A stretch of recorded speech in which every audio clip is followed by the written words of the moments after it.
Is tinanggal ko, drainin ko yung ano ko, ilalim niya. Kasi ito nangyari, naputol yung ano, yung threading niya. Masyadong mababaw, masyadong malambot yung ano, copper.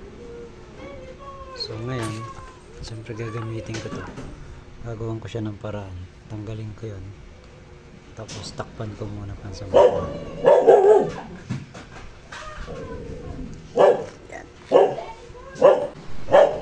Yan, hinang ko siya.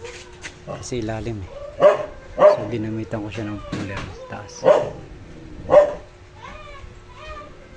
Para mas madali siyang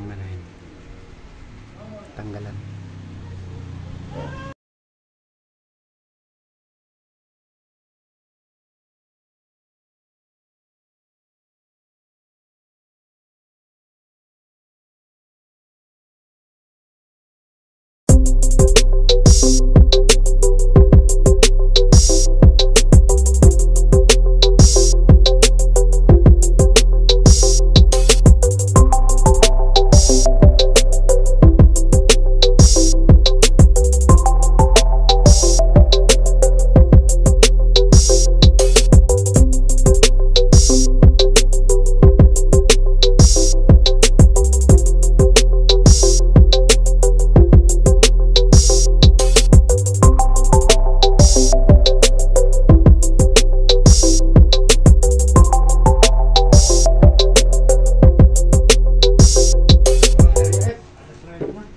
Guys, napalitan ko siya nung ano, may abuti na lang meron akong reservang ano.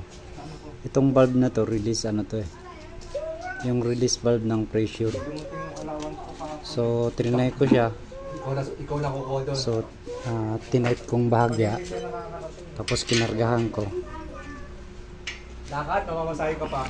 Lakad lang. Kinargahan ko siya. Napapati mga 1, 2, 3. Ayan, konting tight lang para palusot ng ganyan ng ano ba?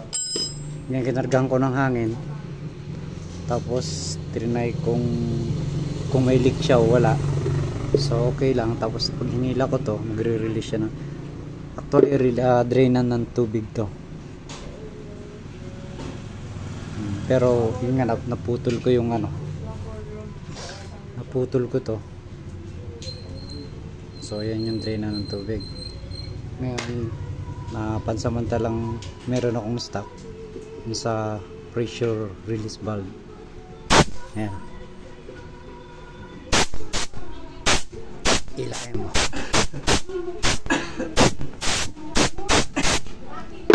So okay. So magagamit ko siya. Katulad nito pang ano. Yan o, sa taas. Ito din yung trabaho niya. Pag hinila ko,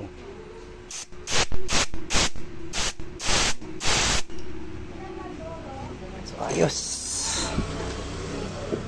Okay na guys.